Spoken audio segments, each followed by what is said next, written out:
Pon tu casa en orden.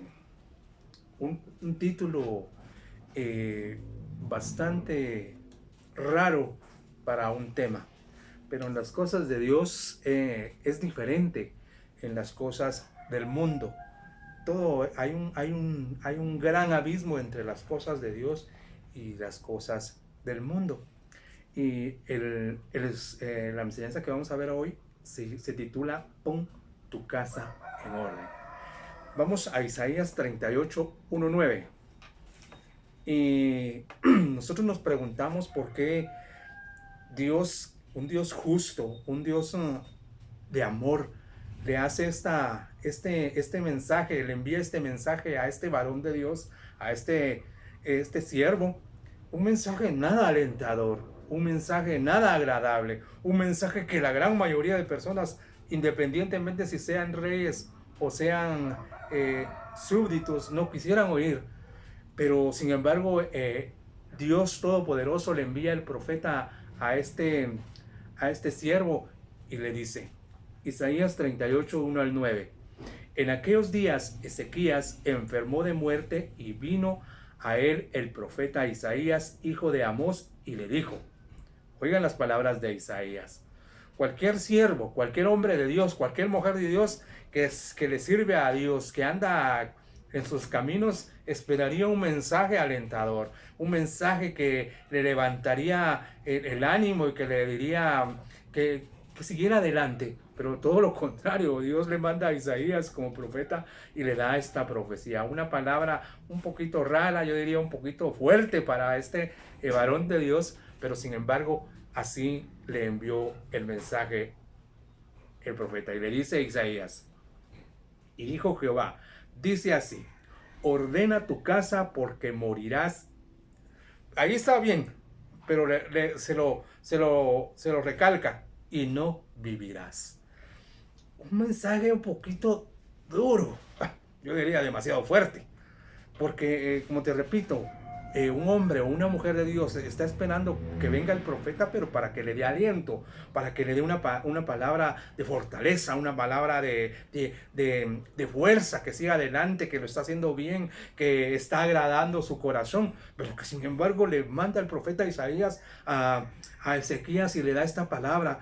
Dice 38, 1 al 9. En aquellos días Ezequías enfermó de muerte y vino a él el profeta Isaías, hijo de Amós, y le dijo, Jehová dice así, ordena tu casa porque morirás y no vivirás. Una palabra dura, una palabra que confronta a Ezequías, una palabra demasiada fuerte para este profeta. Pero sin embargo Isaías corresponde al mandato de Dios y se lo da a la palabra. Me imagino que una palabra así tan dura para alguien, no sé, esperaría, es algo así como que una persona está en el hospital y llega alguien a visitarlo, mire, usted no va a sanar, usted no va a salir de aquel hospital, usted se va a morir. Es una palabra tan dura, una palabra bastante fuerte, pero que sin embargo aquí había una gran diferencia entre el cristianismo, entre las personas promedio y la persona del mundo, se podría decir, porque aquí estamos hablando de un hombre de Dios, no de cualquier persona, una persona que le servía, que buscaba a Dios. 2. Entonces volvió Ezequías su rostro a la pared e hizo oración a Jehová. Todos se hacen eso es lo mismo cuando viene una profecía o un diagnóstico del doctor o una palabra de desaliento de la gente, ¿verdad? Lo que hace Ezequías es lo normal. Se contrita y empieza a orar, empieza a clamar. Pero te repito, estamos hablando de un hombre de Dios, de una persona que agradaba a Dios. Entonces volvió Ezequías su rostro a la pared e hizo oración a Jehová. 3. Y dijo, oh Jehová, te ruego que te acuerdes ahora que he andado delante de ti en verdad y que con íntegro corazón y que he hecho lo que ha sido agradable de delante de tus ojos. Y lloró Ezequías con gran lloro. Mire el parámetro de Ezequiel. Mire yo diría el currículum de Ezequiel. No era cualquier persona, no era una persona común y corriente, era alguien que agradaba a Dios y tenía sustento y tenía fundamento de vida. Él buscaba a Dios, él quería agradar. Yo me imagino, ¿verdad? Que Ezequías en ese momento se acercó hacia Dios y le dijo: Señor, yo he querido agradarte, yo he vivido en santidad, yo he querido servirte, yo he querido agradar tu palabra, yo he querido buscar tu presencia, yo he querido hacer lo recto delante de ti.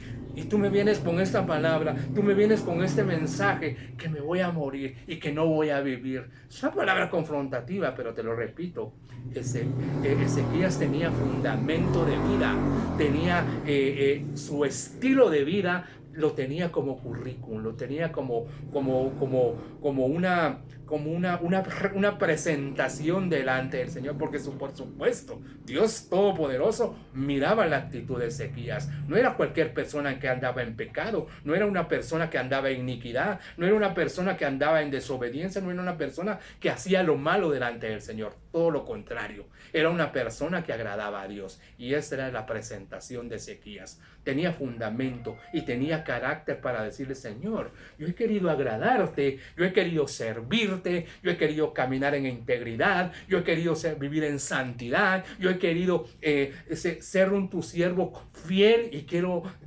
ser de buen testimonio. Pero sin embargo, la palabra que me mandas no es nada alentador. Te estás diciendo que me voy a morir. ¿Cómo se sentiría usted, amado hermano, que le llegue una palabra directa así de una profecía? Mira, usted se va a morir, usted ya no tiene cura. Es una palabra confrontativa, es una palabra que lo pone entre la espada y la pared a cualquier persona.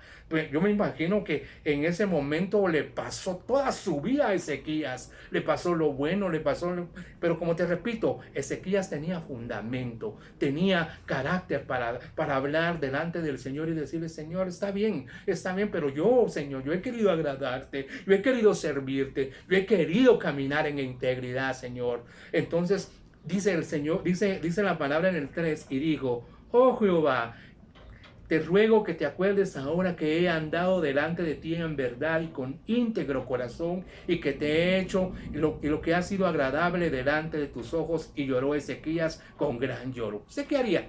¿Usted qué haría que le dijeran que se va a morir? ¿Se pone feliz? ¿Sabe por qué se llama el tema el mensaje se llama Pon tu casa en orden? Porque el vivir en orden, el poner la casa en orden, yo me imagino todo lo que pasó por la mente de Ezequías en ese momento. Le pasó: bueno, hasta aquí llegaron mis días, hasta aquí llegué.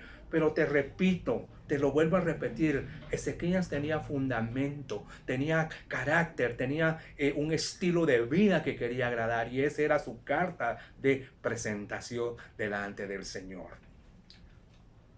Y lloró, dice. 4. Entonces vino palabra de Jehová a Isaías diciendo. Lo voy a dejar ahí porque esto se parece tal vez un calco a lo que estamos viviendo ahora como iglesia. Usted se da cuenta lo tremendo que estamos viviendo como iglesia. Hablo de iglesia cristiana. Lo lamentable que se mira. Hay un estudio que se hizo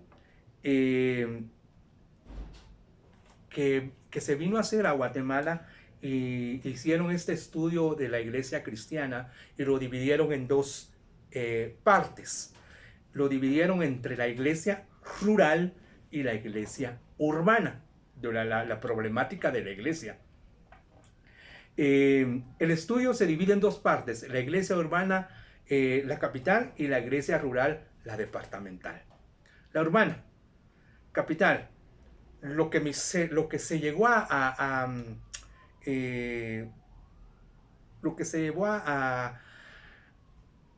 el estudio a lo que llevó fue a esto: que en la capital era una gran cantidad de personas, una gran cantidad de cristianismo, pero que la calidad es muy pobre, que la calidad es demasiado pobre. O sea, no hay una diferencia, no hay un abismo entre un cristiano y un mundano. Es casi lo mismo. Cuando mira a una persona que dice que es cristiana y vive como el mundo, ese estudio llevó a esto, a que no hay ninguna diferencia. O sea, prácticamente no ha habido un cambio, no ha habido un nacimiento de nuevo, no ha habido una renovación, no ha habido un toque en el corazón de la persona, entre otros problemas. Eh, el problema de la iglesia rural me pareció un poquito más complejo, porque sin embargo había un movimiento, o hay un movimiento en la iglesia rural. El problema se llevó al estudio, que se mueve un sincretismo, que se mueve una mezcla religiosa, un sincretismo religioso. Es una muestra de lo santo con lo pagano. O sea, no hay un radicalismo, no hay una definición entre me voy a buscar a Dios y me voy a consagrar y lo voy a buscar en santidad. No, hay una mezcla entre lo santo y lo profano, con decirte que uno de los marcados problemas que se encontró es que la gran mayoría, no, perdón por generalizar, algunos van a la iglesia cristiana, se sientan en el culto, oyen la predicación, alaban a Dios, buscan estar en la iglesia, pero el día lunes o el día martes o el día miércoles están con el brujo. O sea, su mente, su pensamiento, su radicalismo no ha cambiado. O sea, está como el que me cure, con él me voy. O sea, no hay un radicalismo, no hay una entrega, no hay algo que sustente su creencia. Entonces se dividió los problemas en estas dos, la iglesia rural y la iglesia urbana. La urbana, un crecimiento extraordinario, una gran cantidad de personas, pero que no hay diferencia entre un mundano y un cristiano. No hay diferencia, están casi iguales. O sea, los mismos problemas de un mundano los tiene ese cristiano. O sea, no hay una diferencia. La iglesia rural, la persona va, se sienta, pero a la semana o a medias de semana, lunes, martes, miércoles o lo que sea, va con el brujo. O sea, no había un cambio en su corazón, no hay una renovación mental, no hay una visitación del Espíritu Santo en su corazón. O tal vez no digamos eso, digamos, no hay un corazón dispuesto a un cambio. Eso me pareció muy interesante este estudio, porque nos lleva a algo pero tan delicado, que está en Primera de Pedro 4:17. Porque nosotros nos damos cuenta cómo está la situación mundial, y todos hablan de que las señales, y todos hablan de que se está cumpliendo exacto, pero hay algo que tiene que acontecer, algo que tiene que marcar la diferencia para esto, y es esto. En Primera de Pedro 4:17 dice la palabra de Dios: porque es tiempo de que el juicio comience por la casa de Dios. Y si primero comienza por nosotros, ¿cuál será el fin de aquellos que no obedecen al Evangelio de Dios? Ese es un requisito. La iglesia tiene que ser, no digamos sacudida, porque si nosotros nos vamos a Mateo 24:4, donde está el trigo y la cizaña, nos vamos a dar cuenta que están iguales, están en el mismo lugar. La cizaña piensa que es trigo, ¿verdad? Pero sin embargo están juntos.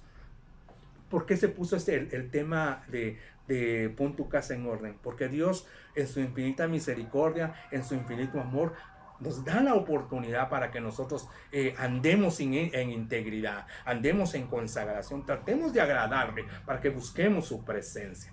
Eso me llevó a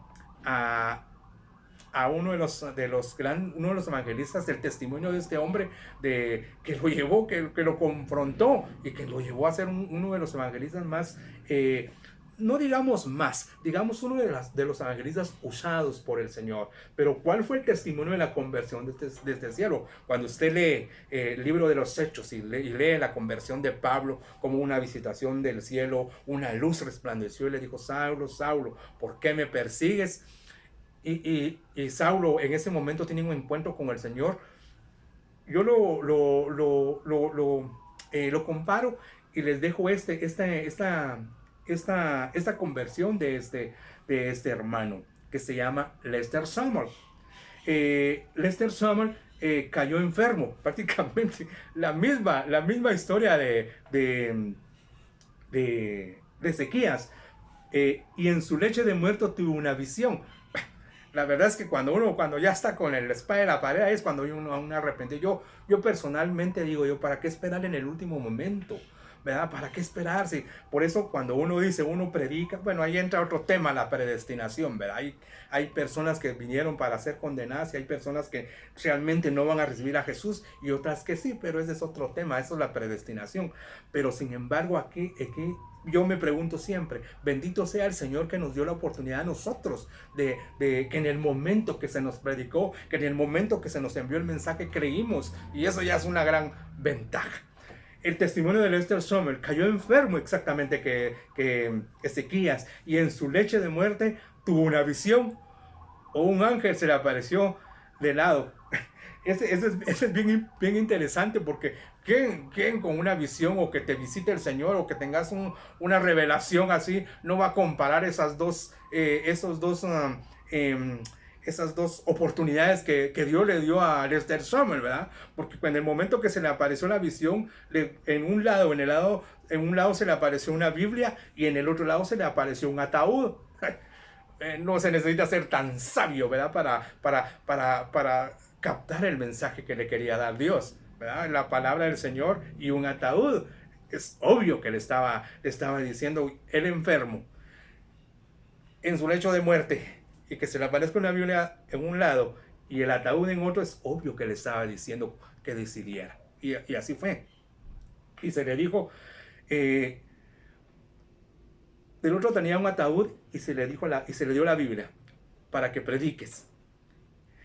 Le dijo, escoge tú, la Biblia, predicar, o el ataúd y morir.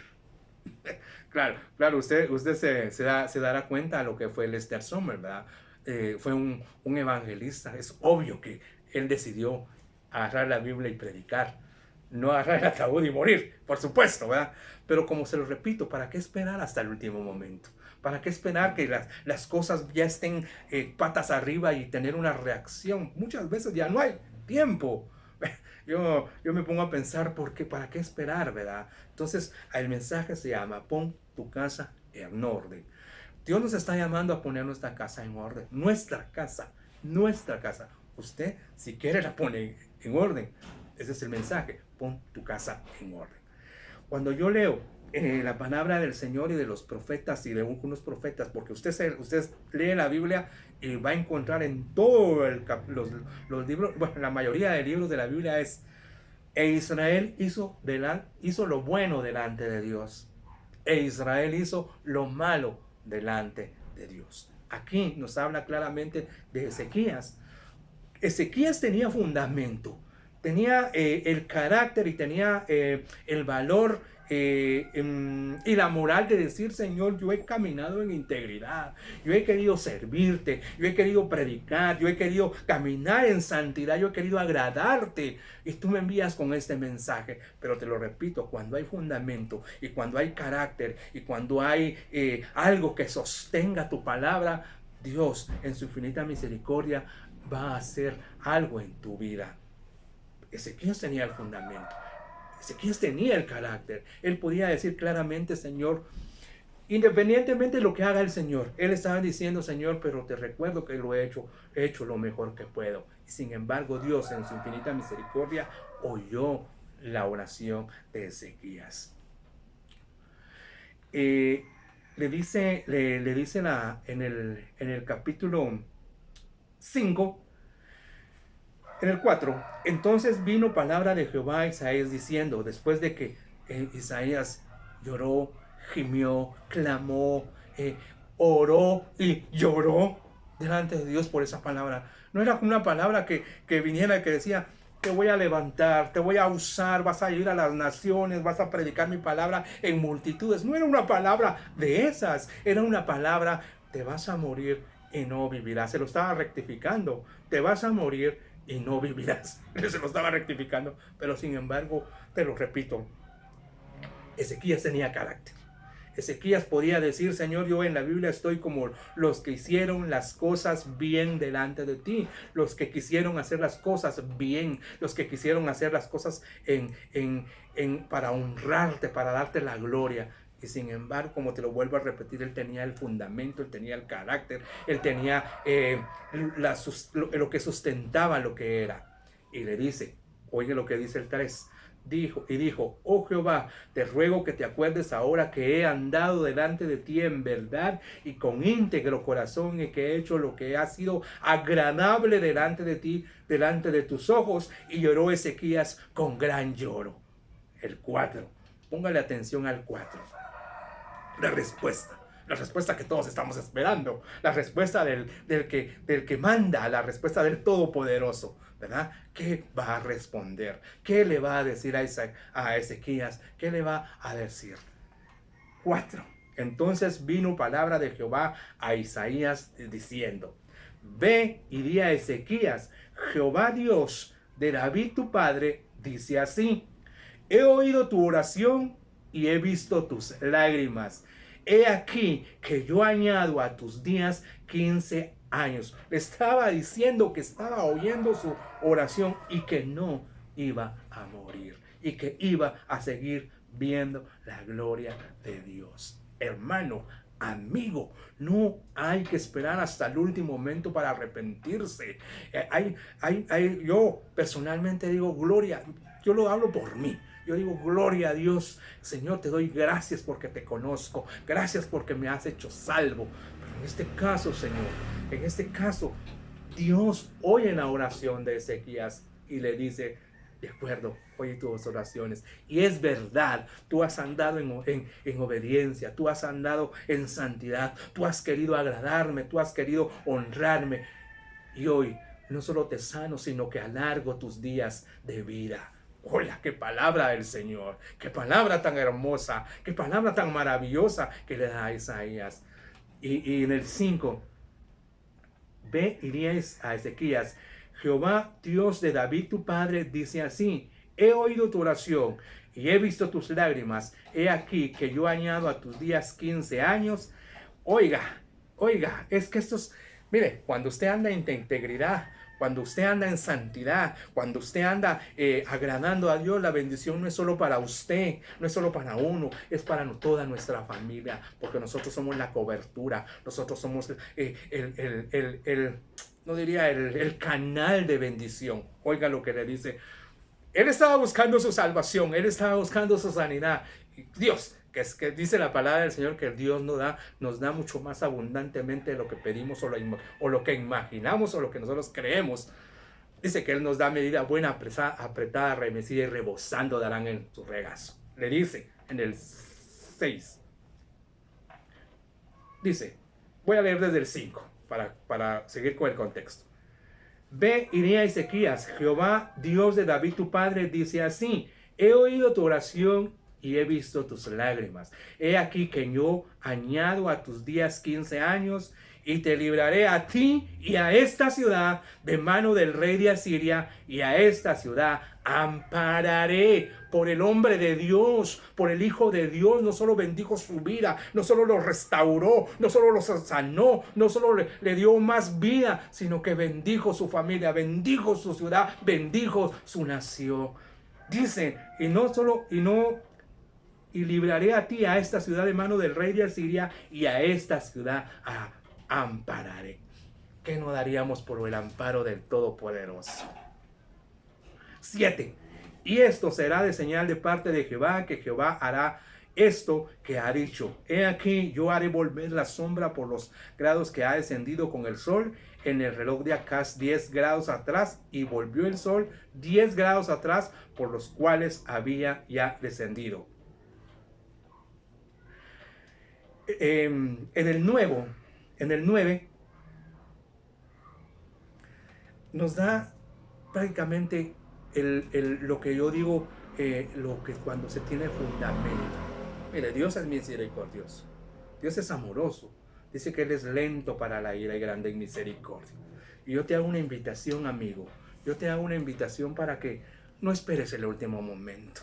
no dejes para allá el último aliento de vida para poder decirme arrepiento. Y está bien, Dios puede perdonarte en el último segundo. Yo estoy consciente de eso, pero no es igual, no es comparado con vivir las bendiciones del Padre.